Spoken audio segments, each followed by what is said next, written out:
Hello, hello, hello. Welcome back, all of my beautiful, wonderful, amazing friends from the internet. I'm so happy and gracious to be back with each and every single one of you today for another super exciting episode of the Reddit Asks Us podcast. Now, before we head into the podcast, I am your host, Luke Dick, and this is the Reddit Asks Us podcast where we read and react to comments from r/Askreddit. Now, before we head into the show, if you're watching on YouTube, remember to like, remember to comment, and subscribe. If you're listening on Apple Podcasts, Spotify, wherever else you get your podcasts, make sure to leave us a rating, and also please leave us a review. Now,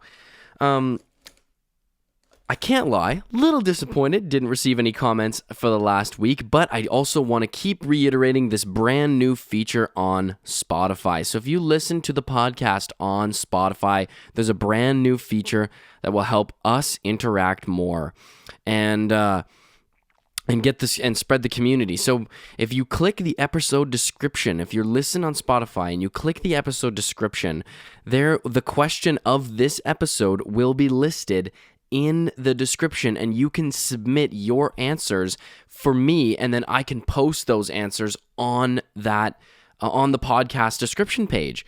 So we didn't get any responses for this past week. Little disappointed, but that is okay.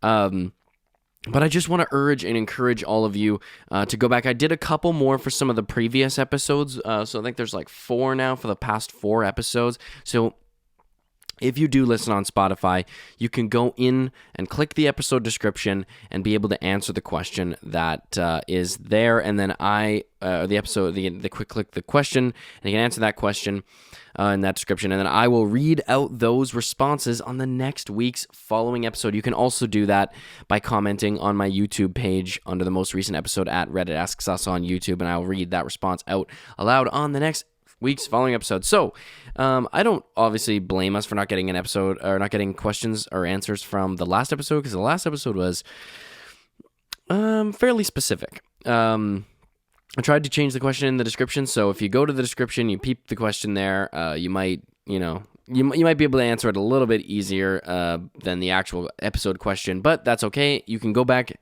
to 3 episodes before that and answer any one of those following questions. Welcome back. I'm super happy to be here, and why don't we just hop into today's episode? So, user Who Likes Fruits posted to Ask Reddit, and the question for this week's episode is, what was your final screw you to a boss that you did not like? Now, I really hope that everybody who listens to this podcast enjoys their jobs, but not everybody enjoys their job.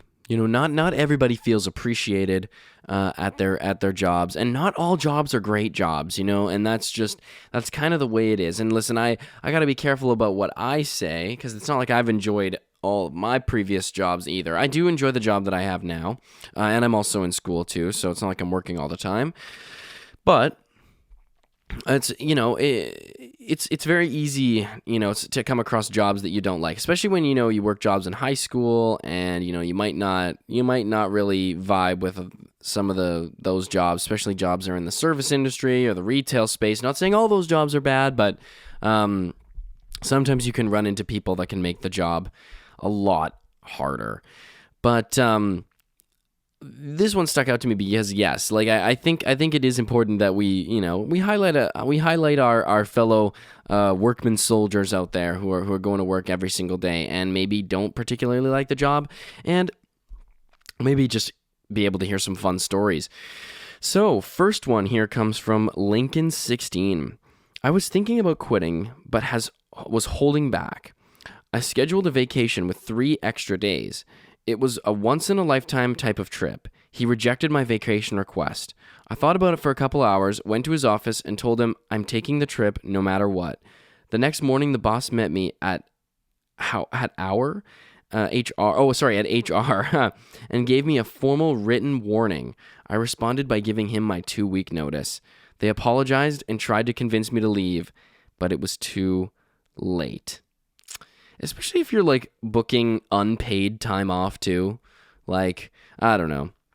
This one definitely seems like there's better reasons to quit. There could be better reasons to quit, but it's if you want to take your vacation, take your vacation. If this is a once in a lifetime type of trip, then I really do hope you had fun. Reply from Snatch Addict. It reminds me of meeting my ex-wife's parents. I was already a divorcee and a father to a daughter. Her dad said, I wanted to make sure you're good enough for my daughter. I hit him with the Uno reverse of, I wanted to make sure you two were good enough for my daughter. I understood the sentiment, but the old school attempt at intimidation was comedic to me. Especially if you're like older. You know what I mean? Like if you've already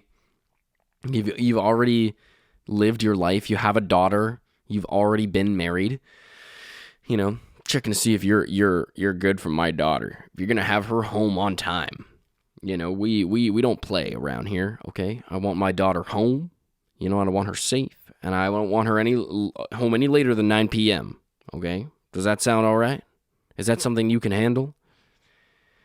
Seeing as though I'm 37 years old, I think I might have to take a rain check on this one, because I would just, I'm under the impression that, by the time that you're 37, that you'd be out of the house, you don't necessarily have to live by your parents' rules anymore, or you're not bossing your daughter around and getting her to do everything that is told to her by you. So, I think I'm actually dodging a bullet here. A little bit of a Neo in the Matrix kind of dodging of all these bullets here. I'm starting to see through it. Starting to see a little bit clearly now. This is not. I probably shouldn't get too much more involved with this. I'm 37, not 17. Pepod09 responds and says, I work at a grocery store, and this is how I feel putting in time off 6 months in advance. I'm not asking to be off. I'm telling you I won't be there. HP958 replies and says, I ended up quitting a job one time because a boss wouldn't give me time off for a vacation that was planned 9 months in advance. He ended up blacklisting me and gave me horrible references, keeping me from getting any jobs for about a year afterward until I found out and called them on it. That guy was human garbage. Man, this is what sucks so bad about our society too, is like the workers really don't have a whole lot of power. You know what I mean? Like, if you work in a toxic work environment, you quit that job against the wishes of your employer, that employer can now, if it's a professional job, an important job to you, that employer can now, hurt your reputation and can impact and affect your reputation as you try to pursue other careers in the future. How is your new employer going to feel about, being told by your old employer doesn't know anything, your new employer doesn't know anything about your old employer and exactly as to why you might be leaving and what the work environment is like there. So they're just trusting based on the fact that the employer is the authority in the situation.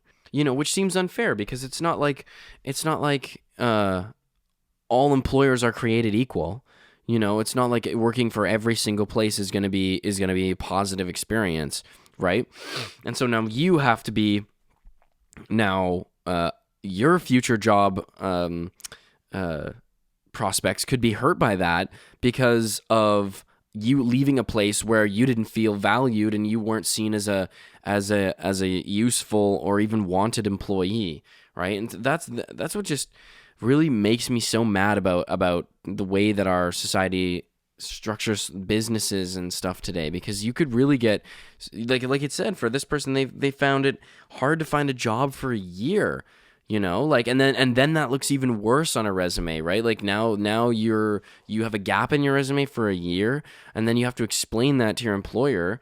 Like, the employees really just, and like the working class really has to work under the thumb of these of companies and corporations, especially when it's like service jobs, man. Like, that can get really, really difficult. So I'm sorry to hear about that. Hood Phones replies and says, I did something similar to a smaller degree. I booked a day off work like a month in advance, got approved, and then shortly after, I handed in my 2 weeks' notice, so he scheduled me for the day I asked off. I tried to get others to cover, in which they were happy to, but he said no, it has to be your shift. After finding multiple solutions he wasn't happy with, I said, look, it's the last day of my last week, and I'm not going to be there that day. He replied, okay, then updated the schedule and removed all my remaining shifts. I was on a day off, but a coworker told me, so I came into work and we had a yelling match for an hour before they escorted me out. That's tough. Oh man, it's too bad. Like I'd hope that your day off would get approved first, because they can't just revoke the approval if you've already gotten it approved for having that day off. Griffey, a new post from Griffey, moving on, says, mechanic at a commuter airline. Boss wanted me to sign off on a plane pre-flight inspection. I refused to sign off because the plane was not airworthy. He told me if I wish to continue working, then I'd better sign. My response? Then I guess I don't work here anymore. And I picked up my toolbox and left. Edit. Yes, I'm an ANP. I don't know what that is. I did report it to the head of maintenance as well as the FAA. No, I cannot reveal the airline, but rest assured they have been absorbed by other major airlines several times and are not flying these models of planes any longer. Yeah, see, this is the type of thing that now I'm going to think about the next time I'm flying on a plane. Is who was doing the can I see that? Do you mind if I just like go in and ask the stewardess or the steward steward you mind if I just have a gloss over that, pre-flight inspection? Do you mind if I just curious, just trying to look out for my own life, right? See, this is the thing about planes too, man. I understand, like, what is the statistic? Like, you're more likely to be killed being struck by lightning or something than by dying in a plane crash. But it doesn't feel that way. I gotta tell you, it just does not feel that way. Especially when you're in the airplane and you're floating in this tin can 35,000 feet above the air or above the land. You know what I mean? Like, it's a freaky experience. And now the next time I'm gonna be thinking is, who signed off on this? Can I check their credentials? Can you show me a little badge or a little something that says, I did check this plane, And a plane, see, the thing is like cars fail all the time. You know what I mean? So what's to stop a plane from just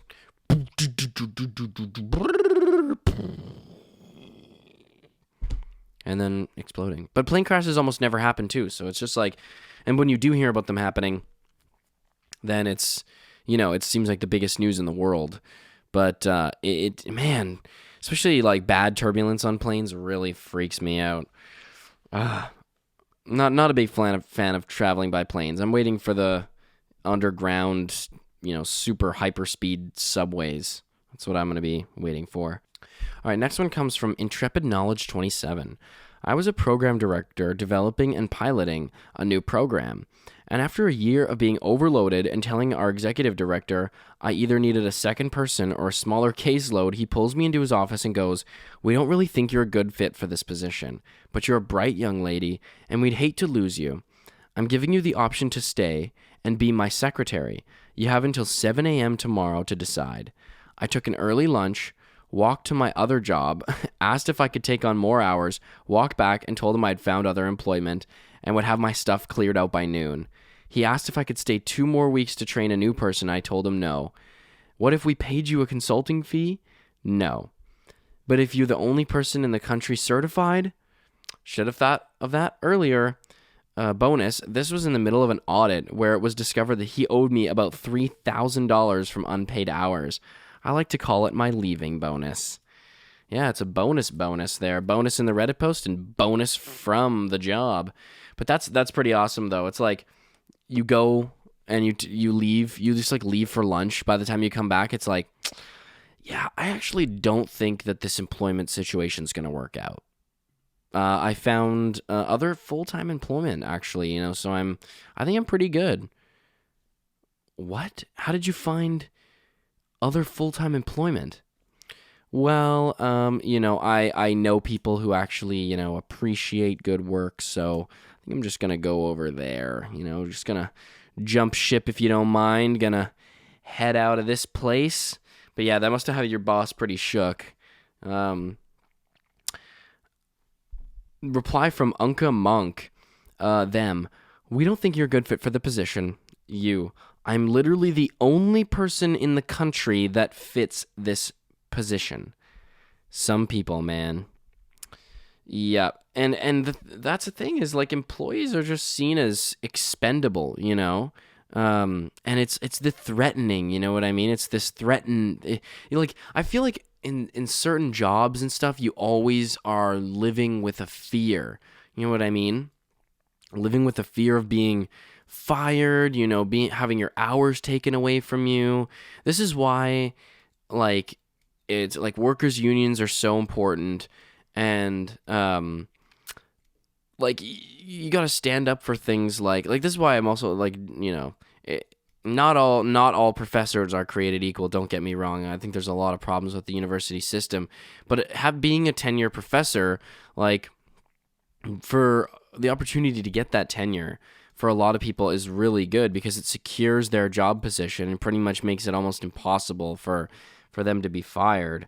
And then you can have a little bit of stability, and having that stability, I think, really can help to ease the stress in your life and help to be less fearful. And that's the problem is like a lot of people don't really work jobs like that. This is why there's so much unionization going on for these massive companies, like Starbucks and Amazon, because these companies are taking advantage of their employees, and then they are extorting them and into working more hours, but then also taking advantage of them by having this authority as an employer to control the destiny of your employees and their potential working and employment prospects, right? So, and especially when they have the job, they know it's secured, and then a lot of employers can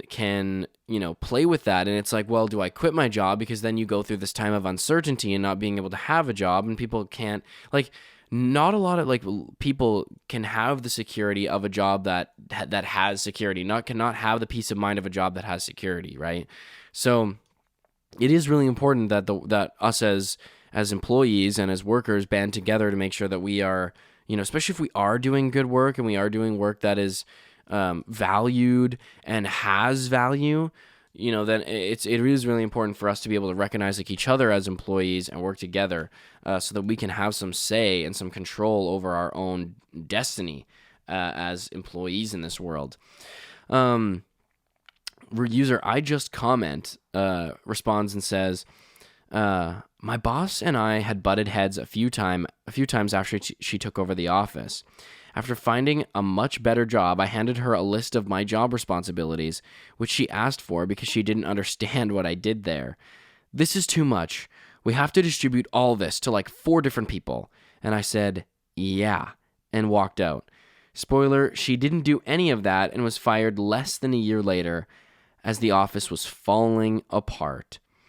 That's the thing, man, is good for you. Good for you for standing up for yourself and having some dignity. You know what I mean? You don't want to take that, man. Especially, it makes me feel like this is just so much, man. This makes me feel of when you're in elementary school or high school and you do the group project and you feel like you're the only person doing the work and everybody else is kind of just not doing anything. That's how it can feel, man. That's not just limited to high school and to elementary school. This happens in the real world too. So good for you for being able to, don't listen to the haters, bro. Quit that job, bro. Quit that job. User Red Dawn replies and says, that always pissed me off. I had a manager basically the same way. I was doing the work of 3+ people. I constantly said we needed relief. Juniors even to take the easier loads off or something. Nothing. Then I found I was being paid less than new hires with no experience after multiple years. So one day I got an offer for almost double my salary, basically going from 65K to 130K. We can't match that. So I left and chaos unfolded. They didn't realize that I was playing the linchpin because about 6 months later, I found out the team basically collapsed. My colleagues said, "Screw it," and left from the extra work without help. They offshored the department, who made it worse, and they let them go and brought it back onshore with people entirely untrained, no knowledge on our job, which also had to balance against federal laws while doing it. Then there were layoffs, and they were targeted because now it's a cost center instead of a previous profit center. And my previous manager removed from the role and relegated to being basically a ticket jockey with absolutely no responsibilities. Senior leadership asked me to come back with 20% on top of the new salary to run things. That's a negative, Ghost Rider. You need to truly learn from this, and me coming back isn't going to teach that lesson. That's facts. And like, even if they're offering you more money, it's like, what are you going to be walking into? You know what I mean? You might be getting paid closer to 150K or 140 some K or whatever, or maybe even more than that, 160K. I don't know. I can't do percentages like that fast in my mind. But I'm sorry, everyone's on this podcast is just like, it's that. Okay, guys, give me a break. I'm a podcaster, not a mathematician. But yeah, like, what do you like? The amount of stress that you would go through? It's like 160K, 135K, 135K to have a job that you actually, you know what you're doing, and you get value for what you're doing, and you're not overworking yourself and having to do more work and pick up the slack, or 160K for a complete gong show of an office. Like, it's like, since I know what types of behavior that your company has, firing all their employees, laying everybody off, offshoring responsibilities, not really seeing how that doesn't work out, being subjected to audits. I think I might just take the rain check on this one, if you don't mind, because I don't think that if all of these problems are happening, you really deserve to run a business. So, I think that maybe there needs to be some internal sort of maneuvers here, maybe, maybe this wasn't your dream, maybe go and shoot for something else, because it doesn't really look like this is working out too good for you. You fired your best employee, and then you offered that employee more money to come back, and they refused. I think that you might want to switch up your business model. Maybe you have no business, something like that. So we got a new comment here from DCDC Danny. Applied for a full-time job at a daycare. Interview was on Friday, and the director said she would text me over the weekend to tell me hours for my next week. Yay, I got the job.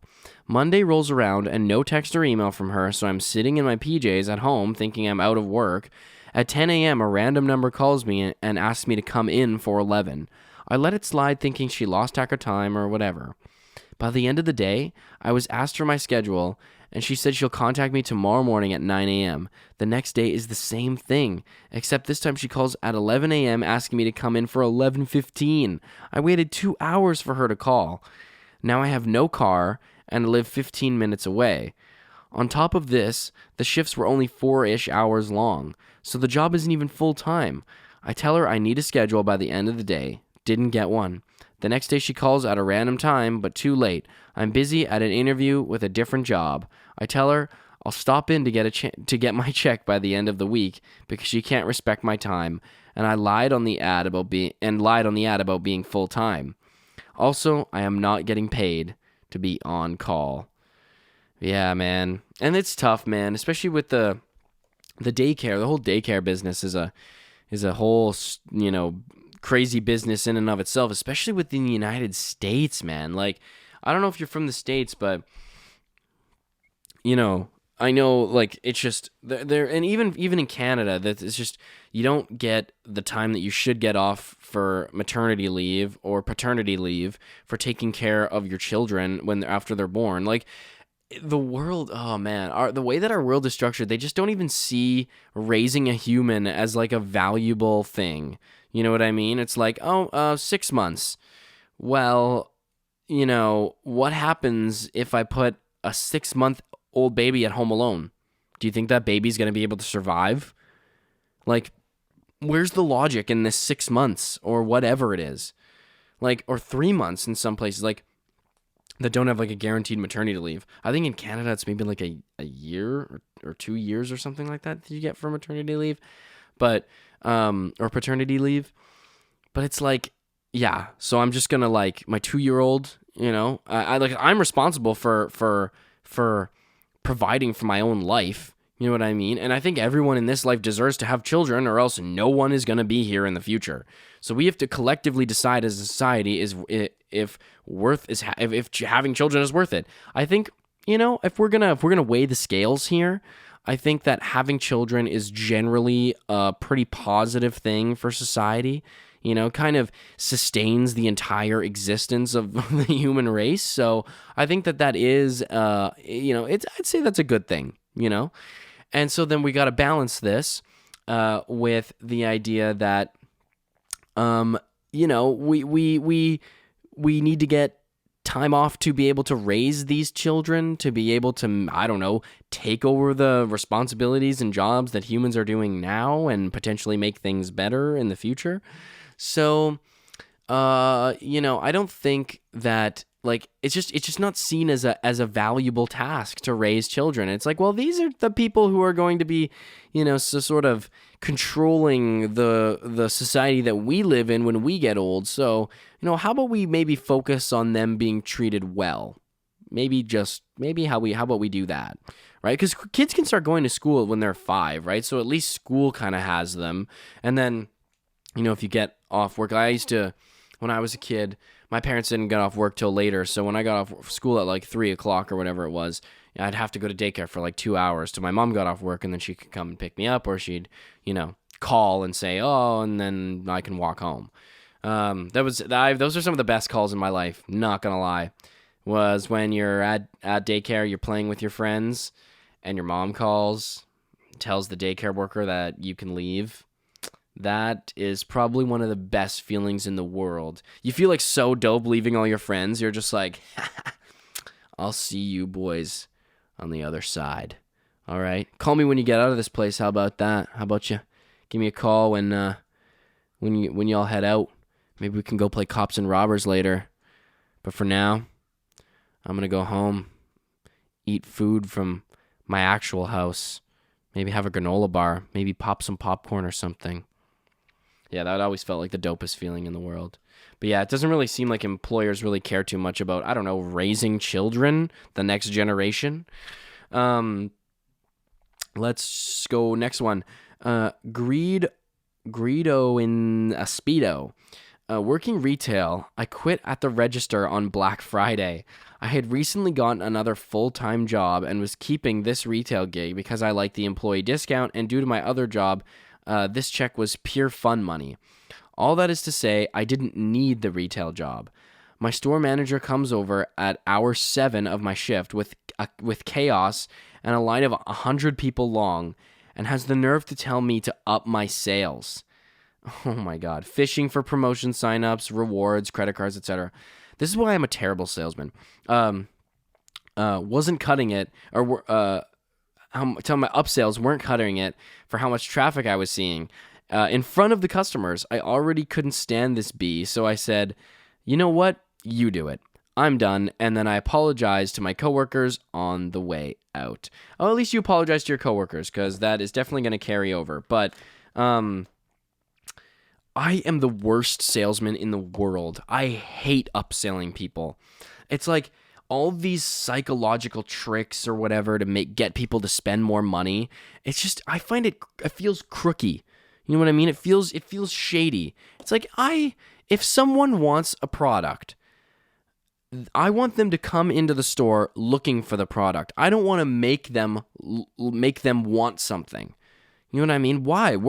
How am I incentivized in any way to do that? And even if you do get commission on things, I feel like it's like still like it feels shady. I hate selling things to people. This is people's hard-earned money. You know what I mean? The people grind over this and grind to spend their paychecks on the things that they want to pay for. You know what I mean? So it's like me upselling them makes me feel like I'm making them spend money they do not need to spend. I used to have a job where they would always talk about upselling people. You know what I mean? Make sure you're promoting this. Make sure you're, if they're buying this, make sure that you go and show them this so that they might want to buy this, and this goes really well with this. It's just like, and there's a I feel like there's a general reluctance to this. Like who's going, oh my goodness, no commission, and I can't wait to just upsell people on everything. You know what I mean? You're buying this? Oh, just wait until I show you this. I'm so excited. I want to buy it. It's like, who's genuinely getting excited over this? Everyone looks on that with reluctance. Everyone who's a normal person, when they're being told to upsell something to someone, goes, ugh, really? I have to upsell this? Is this just not enough? Why does it matter too? This is a giant chain.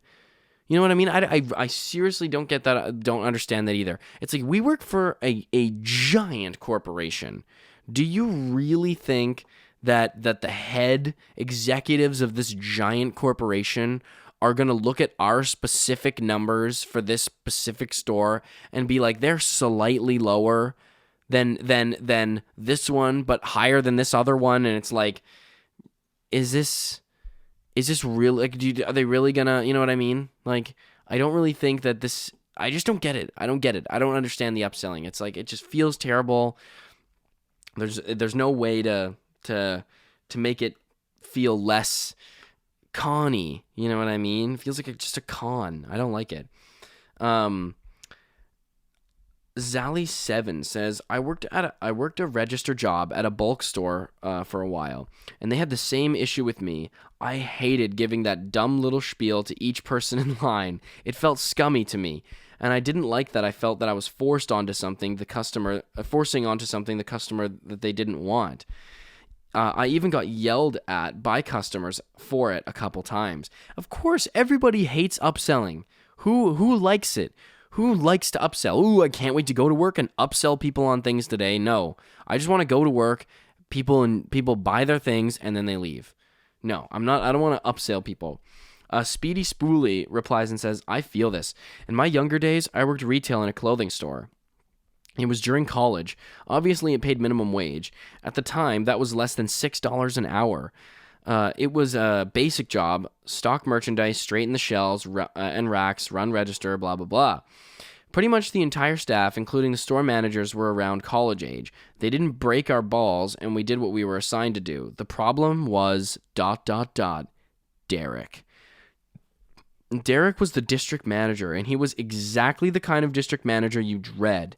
He shows up and just starts tearing into everything and everyone. Our store managers are now being put through the ringer, which means it's passed on to us. He would yell at me because I didn't greet every single customer who walked in and didn't have the full spiel of, welcome to store. We are having a sale on cargo pants and button-up shirts. They're in the rear of the store. Please let me know if I can help you with anything.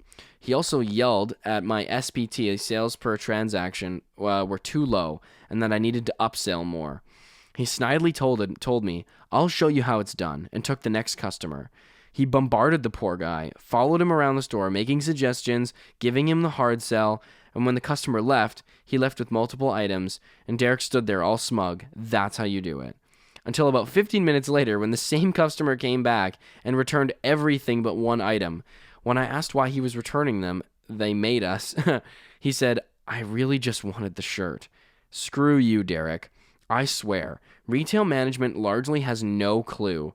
Minimum wage gets you minimum effort. If I show up on time, don't call out sick unnecessarily, and complete my tasks, I've done my job. You don't get anything more out of me without more compensation.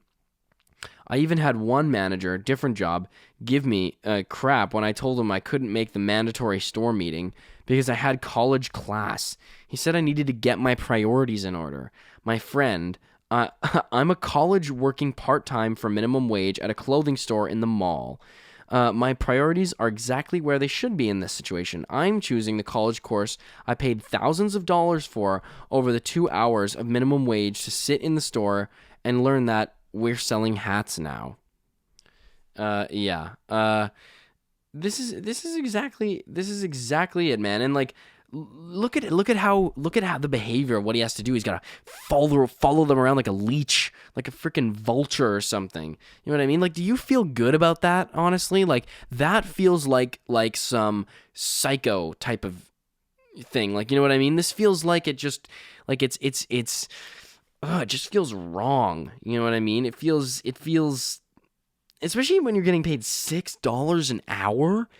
Like, this is insane. Like $6 now. This is the crazy thing about the U.S. too, is that in a lot of states there is no mandatory minimum wage. There is no nationalized minimum wage, so anyone could just be paid anything at all, which is just insane to me. Like that like how's that even possible? And that's why tipping is such a big thing in America, because a lot of, like, especially for like service types of jobs, because these people don't get paid enough. They don't get paid nearly enough for a living wage. You know, crazy things. Empower yourselves as workers. That's what I have to say for you, my friends. So, signing off for this podcast. Thank you all so much for tuning into the Reddit Ask Us podcast.